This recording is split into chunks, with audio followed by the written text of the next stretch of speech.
Okay, Lynn, this question comes from the office of a Democratic senator who chairs a subcommittee that is currently conducting hearings on various aspects of the banking collapse. And it is my understanding that when the Senate comes back, that they are going to be bringing Bill Black up to the Hill to testify, and it's relevant to the question.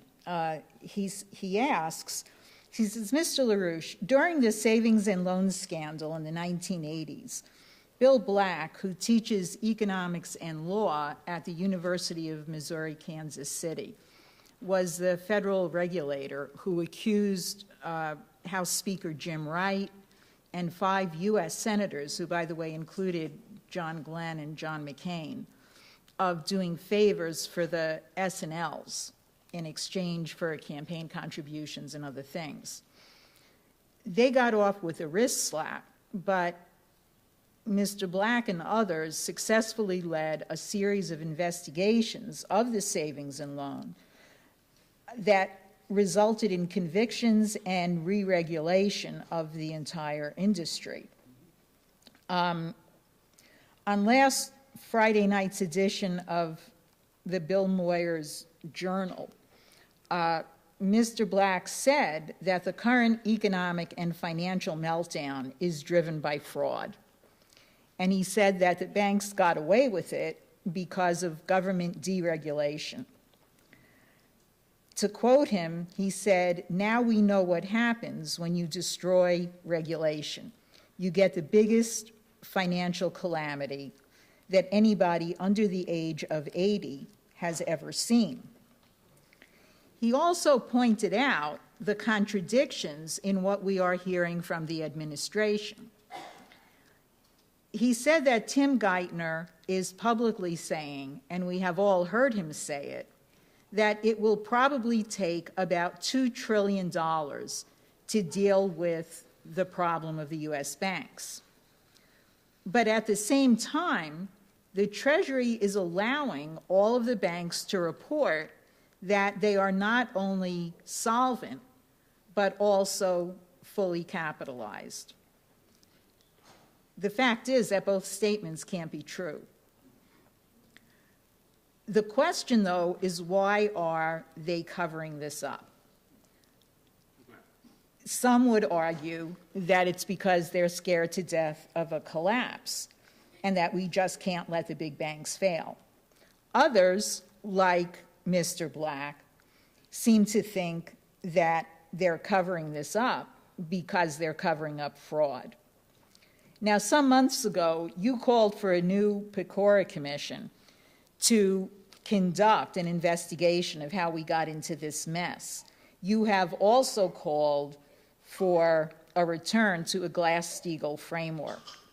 My question to you is, do you think it is possible, as many of my colleagues are arguing, that we can re-regulate without going through a Pecora Commission type investigation? They argue that it would be much better to simply take an amnesty approach and just fix what is broken. I have trouble figuring out how we could do that. However, I do want to be able to move and move quickly. My other question is, do you agree with Bill Black's assessment that the current economic and financial meltdown is driven by fraud? Well, I think not the meltdown is driven by fraud. What has happened is the fraud has been going on for a long time. The fraud reached an intensive level with David Rockefeller and the Trilateral Commission. The fraud against the savings and loan. Look at the housing industry in the United States.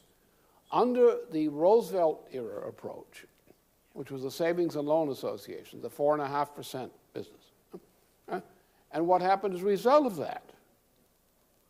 What was the biggest fraud committed in the area of housing was the breakup of the Savings and Loan Association, which is an integral part of David Rockefeller and his Trilateral Commission taking over the running of the U.S. government, not only under poor president didn't know what was going on, but also throughout the entire period into 1989, especially up to 87, 89, the whole thing was a fraud. The Trilateral Commission ran the Reagan administration. The Trilateral Commission destroyed the U.S. agriculture. The Trilateral Commission destroyed the housing system. The Trilateral Commission did these other things, all for the sake of the greater glory of the British Empire. I know David Rockefeller's operation. He's a fraudster of the worst type. Put him in prison. He belongs there. I don't know, I maybe don't put him in there because he's no good anymore. He can't do anything right.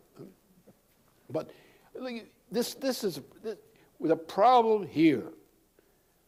The enemy of humanity is the international financial scum.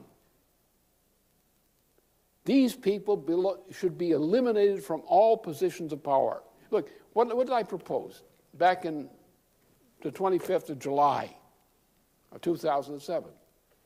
Put the thing in bankruptcy reorganization. You don't make deals. You put the thing into bankruptcy reorganization. The committees go in and determine, as Roosevelt did, in bank reorganization. You want to keep the savings and loan type of thing, like the Glass-Steagall provisions, you want to keep them in place.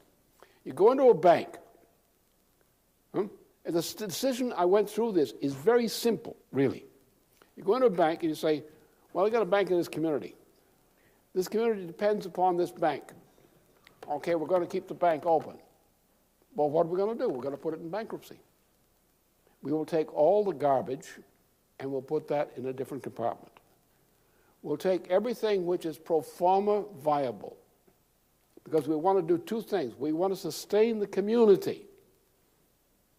The private banking in this country is based on this kind of concept. You want to save the community. The bank is essential to saving the community. Without local finance, the community may shut down. The payrolls can't be managed. The little things that have to be financed cannot be done. You want to keep it. So that bank's going to stay there. But under what condition? Well, you find the thing is more or less intact. The simplest case is you find out, well, the derivatives and that similar kind of crap, all the stuff that does not conform to the standard of Glass-Steagall standard, just shut it down. But keep the bank open. Take all the non-Glass-Steagall stuff and put it right in the garbage pail. And you seal it. Don't try to settle anything. Just put it in the garbage pail. And lock it in there and say, we're going to see what the value of this is later. Let it ferment for a while and see what you can sell it for. But then you're going to take everything that conforms to Glass-Steagall and you're going to keep that alive. You're going to keep the housing program alive. You're going to keep the local business affairs alive. You're going to walk in there one day, and when you walk out, as Roosevelt's reorganization did, bank reorganization, you're going to walk out just like Roosevelt did it. If that bank is going to stay in that community, if it's needed, it's going to stay there. And it's going to function like a bank.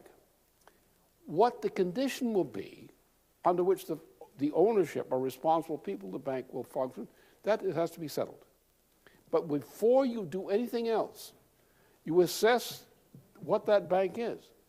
And unless it's completely worthless, you don't just shut it down. You put it into reprocessing. And you take all the garbage that does not conform to Glass-Steagall and you put that out and you say, this is a postponed question. This bank is now going to function on the basis of Glass-Steagall standards. And the federal government is going to ensure that that bank performs that function for that community. But what's your problem? You really don't have a problem, do you, at that point? And that's all you have to do. Don't go through all this monkey shines. Look, if you look at the paperwork, you look at what happened. You look at Michael Milken back in the 1980s, how he went to prison. What do you got in Wall Street? You got 1,000 Michael Milkens. They're all Michael Milkens. They all belong in jail. Who did it? Alan Greenspan. Oh, God. My God. Do you have to put him in jail, too? You're going to give jail a bad name. Put him in there. So that's the point. We don't need this rigmarole. We don't make compromises with thieves. This was considered to be theft and fraud beforehand. The Roosevelt administration was fraud. Larry Summers was key inside the Clinton administration in pushing this fraud through behind the back of Bill Clinton. The intention was fraudulent. Don't worry about whether he goes to jail or not. The intention was fraudulent. The whole deal is fraudulent. Shut it down and get back to what worked. But our concern has to be concerned with our nation. We're concerned with our communities of our nation. We must keep them functioning. The federal government will strain itself to provide the credit necessary to maintain the function of this nation and its people. The federal government will pay not one penny of tribute to swindlers. And they're just going to have to walk without. Well, look, buddy, you're walking free, aren't you? Don't complain. You want to complain? We'll take you to court. And you'll be the defendant.